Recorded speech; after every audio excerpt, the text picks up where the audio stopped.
पर ड्रोन का शॉट है, कैसे नहीं दिखेंगे? घूम जाओ उल्टा घूमो। हाँ ये तुम लोग हट जाओ कुणाल अंदर आ जाओ, फ्रेम में आओगे तुम लोग। स्लिंग अवे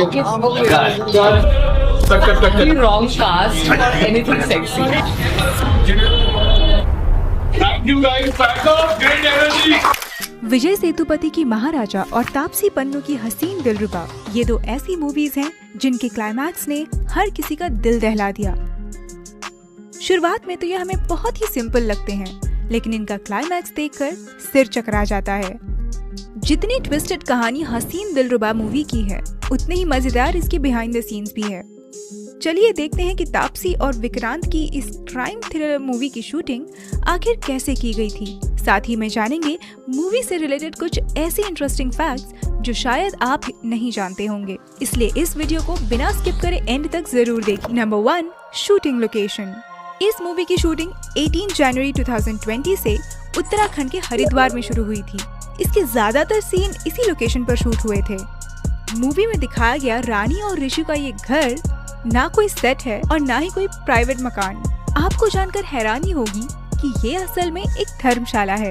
यकीन नहीं आता तो गूगल पर जाकर मोदी भवन हरिद्वार ऐसा सर्च करिए, इसके सारे इमेजेस आपके सामने आ जाएंगे। गौर करने पर पता चलेगा कि यही है वो लोकेशन जहां हसीन दिलरुबा का most of the part shoot हुआ था। ऐसी कई सारी इमेजेस आ जाएंगी जिसे कंपेयर करके आप शूटिंग लोकेशन का खुलासा कर सकते हैं। ऋषु जिस ऑफिस में काम करता है, वो ऑफिस वाले सारे सीन्स हरिद्वार के चिला हाइड्रो इलेक्ट्रिक प्लांट में शूट किए गए थे। ये प्लांट हरिद्वार से लगभग 10 से 15 किलोमीटर दूर है। मूवी के शुरुआत में ही गंगा नदी और उसके किनारे बसी इमारतें दिखाई गई हैं और वहाँ ज्वालापुर ऐसा नाम स्क्रीन पर लिखा हुआ दिखाई देता है। असल में वो ज्वालापुर है ही नहीं, वो हरिद्वार की वही धर्मशाला है जहाँ मूवी की शूटिंग की गई थी। इतना पैसा में इतना ही मिलेगा। Can you do 8? उस जगह से ज्वालापुर कुछ 7 किलोमीटर दूरी पर है। सिर्फ ज्वालापुर नाम स्क्रीन पर लिखकर मेकर्स ने हरिद्वार को ही ज्वालापुर ऐसा दिखाया है। Number 2, climax scene. मूवी की शुरुआत में रानी और ऋषु के घर में एक ब्लास्ट होते हुए दिखाया गया है। तब ऐसा लगता है कि उस ब्लास्ट में रानी का पति ऋषु मारा गया होगा, लेकिन क्लाइमैक्स सीन में सबसे बड़ा ट्विस्ट हमारे सामने आता है। पता चलता है कि रानी और ऋषु ने मिलकर नील को मारा था और उस खून को छुपाने के लिए उन दोनों ने जानबूझकर ये ब्लास्ट करवाया था। लेकिन दोस्तों, क्या आप जानते हैं कि ये क्लाइमैक्स सीन 3 पर्सपेक्टिव्स को सामने रखकर शूट किया गया था। The climax of the film is not just who done it, but it's how done it as well. यानी कि डायरेक्टर ने हमें एक ही हादसे को 3 अलग नजरिए से दिखाया था। पहला पर्सपेक्टिव अड़ोस पड़ोस के लोगों का था। रानी का चाल चलन कैसा है और उसको लेकर अड़ोस पड़ोस के लोगों के क्या कहने हैं। जानकारी जुटाने के लिए जब पुलिस पड़ोसियों से पूछताछ करती है, तब उन लोगों के नजरिए से वो सीन हमें दिखाया गया है। उस शूट के कुछ बिहाइंड द सीन्स हम स्क्रीन पर देख सकते हैं। आप ऋषु के घर के सामने ही रहती है ना? जी। तो आपने तो काफी कुछ देखा होगा। नील जो है वो लता जी के बहनोई का भांजा था। दूसरा पर्सपेक्टिव रानी का था, यानी कि उस कहानी को लेकर रानी का वर्जन क्या था। लाई डिटेक्टर टेस्ट में रानी जो कहानी पुलिस को बताती है, उनके विजुअल्स पर तो ऑडियंस को पूरा यकीन हो जाता है, लेकिन रानी पर नहीं। नाम रानी कश्यप। हाँ, मेरा नाम रानी कश्यप। उससे हम समझ पाते हैं कि असली माजरा कुछ और ही है। इन्हीं थ्रिलिंग एलिमेंट्स की वजह से मूवी देखते समय ऑडियंस को मजा आता है। इस शूट के दौरान कैमरा को काफी स्टेबल रखा गया था और रानी के चेहरे से थोड़ा क्लोज, ताकि उसके फेशियल एक्सप्रेशंस हमारे सामने उभर कर दिखे। एट द एंड हमें तीसरा पर्सपेक्टिव दिखाया गया है, जिसमें हमें पता चलता है कि एक्चुअल में क्या हुआ था।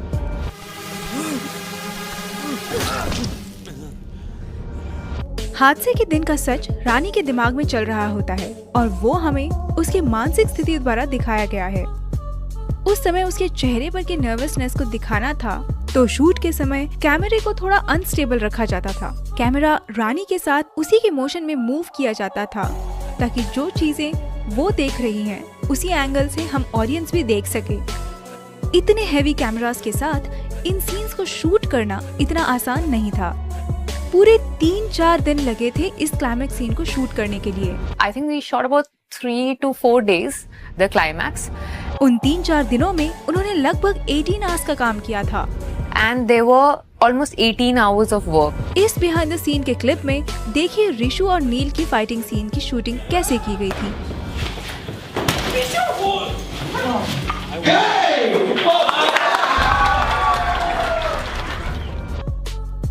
इस सीन में दिखाया गया ब्लास्ट शूटिंग के लिए असल में किया गया था ताकि ऑडियंस को रियलिस्टिक फील आ सके। इस BTS में हम देख सकते हैं कि कैसे प्रोडक्शन टीम ब्लास्ट सीन की तैयारी में जुटी हुई है।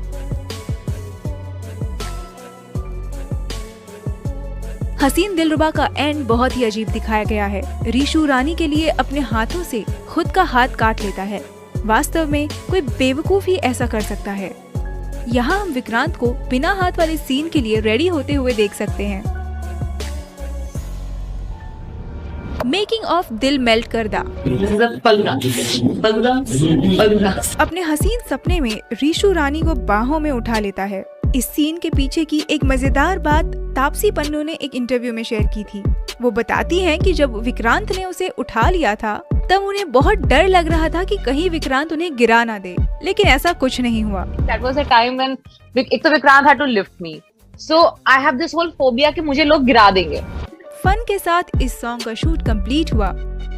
ये रहे इस सॉन्ग के कुछ बिहाइंड द सीन्स। पहले मैं प्रैक्टिस में पल्लू फॉलिंग आल्सो। आज हम पूरे दिन ये पल्लू ही खेलते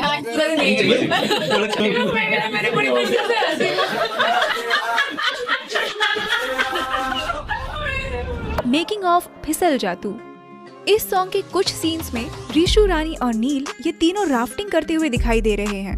हैरानी की बात तो ये है कि विक्रांत मसे ने इससे पहले कभी भी राफ्टिंग नहीं की थी, इसलिए वो काफी नर्वस फील कर रहे थे। मेरी जिंदगी में पहली बार मैं राफ्टिंग कर रहा हूँ। क्या बात कर रहे हैं? सीरियसली ये बचा लेगा मुझे। शूटिंग के लिए नदी किनारे एक बड़ा सेट लगवाया गया था और अलग अलग एंगल्स पर कैमरास फिक्स कर दिए गए थे ताकि वो रिक्वायर्ड एंगल से विजुअल्स को शूट कर सके। जो सीन्स किनारे से शूट नहीं हो सकते थे उन सीन्स को ड्रोन कैमरास की मदद से शूट किया गया था। मूवी में जितनी मस्ती उन तीनों ने इस सॉन्ग में की थी उससे कई गुना ज्यादा फन उन्होंने इसकी शूटिंग के समय किया था। ये रहे इस सॉन्ग के कुछ BTS क्लिप्स।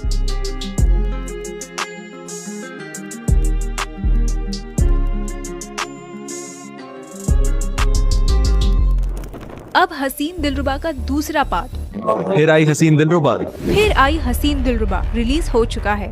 इसे ऑडियंस की तरफ से मिक्स्ड रिव्यूज मिल रहे हैं। मैं तेरी हर जिद मान लूंगा, बस याद रखना कोई तीसरा शामिल ना हो। तो आपने अब तक सेकंड पार्ट देखा या नहीं? इफ यस तो 10 में से कितने स्टार्स आप इसे देना चाहेंगे? हमें कमेंट करके जरूर बताइए। इस वीडियो को आखिर तक देखने के लिए आपका तहे दिल से शुक्रिया।